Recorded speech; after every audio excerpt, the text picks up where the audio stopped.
As the new token family guy here at AutoGuide.com, the first vehicle on my list was the Mazda CX9, the 7-seat crossover from the company that promises driving pleasure in every one of their cars.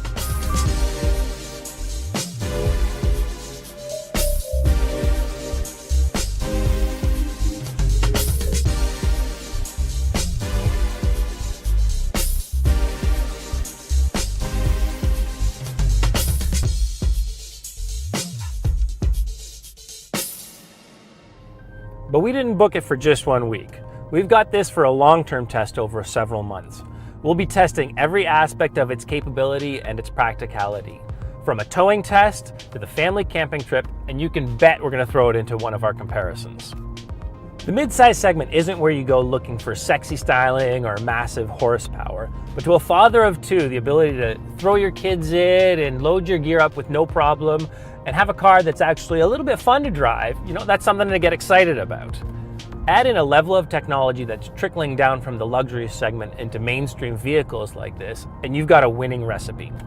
Speaking of luxury, the trim we're testing is the new signature trim Mazda has just introduced, with premium grade Napa leather, real aluminum accents, and genuine rosewood trim that beautifully complements the unique auburn color scheme. While Mazda isn't quite knocking Audi off its pedestal for interior quality, it's knocking on the door of many brands that think of themselves as luxury or premium nameplates. Yet despite how nice it looks, the driver's door armrest is already losing some of its padding, meaning my delicate elbows are taking a beating. While Mazda isn't known for its luxury, they are well respected for their engineering. And the SkyActiv powertrain technology delivers real-world efficiency and the driving pleasure that Mazda is known for. In the CX9, Mazda has launched a 2.5-liter four-cylinder that uses some trick airflow into its turbo in order to get great low-end torque. However, early returns on our fuel consumption haven't been great. We've been seeing 20 miles per gallon in mostly city driving and commuting, so we'll keep an eye on that. Some people might not be eager to jump into a big 7-seater with only a 4-cylinder under the hood, but with 310 pound-feet of torque, there's plenty of grunt to get this thing off the line and going in a hurry. And actually, it beats most of the V6s in the segment. Mind you, it's not the most refined powertrain, and although the 6-speed transmission is smooth enough, the engine's a little bit gruff. On the road, it's just what you'd expect from a Mazda this large.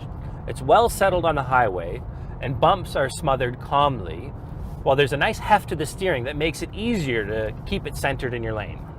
It's also loaded with driving aids like adaptive cruise control, lane keep assist, and forward collision alert, so you've got that extra level of safety while you're driving, whether on the highway or in the city. But the true test of a family vehicle like this is in the seats and trunk. There's plenty of room in the first and second rows, the seats are nice and comfortable, and the second row tilts and slides to allow easy access to the third row, which has plenty of room for kids.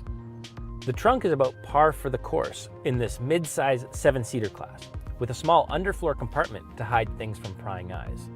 But with the seats folded, cargo capacity is far less than its main rivals from Toyota and Honda. The CX9 is an ideal vehicle for us at first glance, with enough room for my family and a couple of nieces and in-laws as well, enough efficiency to keep the household budget in check, and just enough of that Mazda driving DNA to make it fun to throw into a corner. With several months ahead to test every aspect of the Mazda skill set, we'll dive deep into every part of its capability and technology in future updates.